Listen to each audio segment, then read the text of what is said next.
Carta also has this feature called guide mode. If you have a known starting point and you're facing the same direction you mapped out your project, you can actually get to any point in your project that you previously measured. To do that, I'm going to select my path, hit my tool menu, and go to guide mode. Here I can select the points individually or hit select all, and then I can hit guide to begin guiding.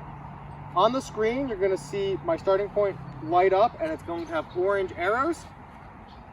That is going to show me which direction I'm facing. So even if I'm not going to where my known point was, I can see how far I'm off of that point and redirect myself until I'm there.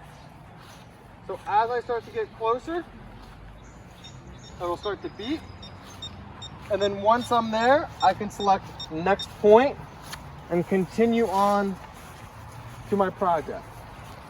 I can either follow the line, walk around, but once I'm there, you'll hear the beep again, hit next, and continue on until I'm done with my project.